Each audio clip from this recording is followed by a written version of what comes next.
శ్రామిక ఈగలు అంటారు. వాటికి సంతానోత్పత్తిని చేసే గుణం ఉండదన్నమాట. అలాంటి రకాలన్నీ ఇప్పుడు ఏ ఈగ ఏమిటి అనేది మీకు చూపిస్తారు. ఇది మగ ఈగ, నల్లగా కొంచెం లావుగా ఉంటుంది. ఇదిగో ఇది రాణి ఈగ. మిగతా ఈగల కంటే 2.5 రెట్ల సైజు పెద్దగా ఉంటుంది. పెట్టి మొత్తానికి సంతానోత్పత్తి చేసే గుణం ఒక రాణి ఈగకి మాత్రమే ఉంటుంది. ఇప్పుడు ఆ 30,000 ఈగలో ఒక సంతానమేనంటారా? ఒక సంతానం. రాణి ఈగకి మానవులకి లేని ప్రత్యేకతలు కొన్ని ఉన్నాయి. ఇది 2 రకాల గుడ్లు పెట్టింది. ఒకటి ఫలదీకృతం చందని గుడ్డు, చందిన గుడ్డు. ఫలదీకృతం చందిన గుడ్డులో నుండి శ్రామిక తేనెటీగలు, రాణి ఈగలు ఉత్పత్తి అవుతాయి. కానీ పోతీగలు ఉన్నాయి చూడండి, అవి పెద్ద లావుగా ఉంటాయి. రాయల్ జెల్లీ 3 రోజులు అన్నింటినీ సమానంగా ఇస్తాయి. అదే రాణి ఈగ గుడ్డుకైతే మొత్తం రాయల్ జెల్లీతోనే నింపేస్తాయి. రాయల్ జెల్లీ అనేది ఎక్కడి నుండి వచ్చిందంటే శ్రామిక తేనెటీగల నోట్లో నుండి వచ్చే లాలాజలం. చాలా మెడిసినల్ ప్రాపర్టీస్ చాలా కాస్ట్లీ, అనేక జబ్బులకి అద్భుతం.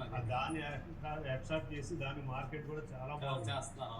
థాయిలాండ్ లో చాలా మంది అసలు అందం కోసం ఎక్కువ ఉపయోగిస్తారు.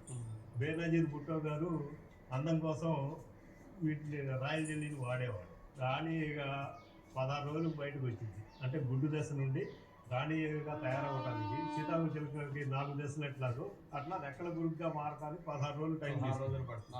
16 రోజుల తర్వాత అది వారం 10 రోజుల లోపే ఎదగొచ్చింది. పుట్టిన తర్వాత అంటే హార్మోన్ రిలీజ్ అవుతుంది సంతానోత్పత్తి కోసం. రాణి సంతానోత్పత్తి మెచ్యూరిటీ వచ్చేసి వారం 10 రోజుల లోపే గాల్లో ఎగిరిద్ది. తనతో సమానంగా ఏ పోతీగైతే ఎగరగలదో దానికి మాత్రమే సంయోగం చెందింది. కలిసిన వెంటనే మొగ ఈగ నుంచి వెళ్లాల్సిన హార్మోన్ రాణి ఈగ ఎండిపోయిన తర్వాత కలవటంతో మొగ ఈగ చచ్చిపోతుంది. ఆ రాణి ఈగ హెల్దీగా ఉండే మొగ ఈగ ద్వారా సంతానోత్పత్తికి సంబంధమైన హార్మోన్ సేకరించి పెట్టెలోకి వచ్చి గుడ్లను పెట్టి ఆ పెట్టెలో ఉండే సంతతిని బట్టి కంట్రోల్ చేసుకోవటం కోసం మొగ ఈగలు ఎన్ని ఉండాలి, శ్రామిక ఈగలు ఎన్ని ఉండాలి అని నిర్ణయించుకుని ఆ సంఖ్యను బ్యాలెన్స్ చేసుకుంటూ ఫ్యామిలీ ప్లానింగ్ సిస్టమ్ కంట్రోల్ చేస్తుంది అన్నమాట.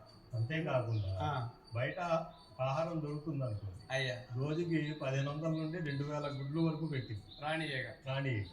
తను పెట్టిన గుడ్లు మొత్తం ఒక పక్కన పెట్టి దీని బరువు కొలతేస్తే తన శరీర బరువు కంటే 2.5 రెట్లు ఎక్కువ గుడ్లు బరువు ఉంటుంది. రాణి ఈగ బరువు కంటే ఒక రోజులో తన నుంచి వచ్చే గుడ్లు బరువు 2.5 రెట్లు. ఇప్పుడు బయట ఆహారం దొరకట్లేదు అనుకోండి, ఉన్న ఆహారం చాలకపోతే దానంతటా అదే బర్త్ కంట్రోల్ చేసేస్తుంది. గుడ్లు పెట్టదు. ఫుడ్ను బట్టి మళ్ళీ ఆహారం దొరుకుతుందనేది తెలిసింది అనుకోండి, మళ్ళీ రాణిగా బయటికి వెళ్ళదు.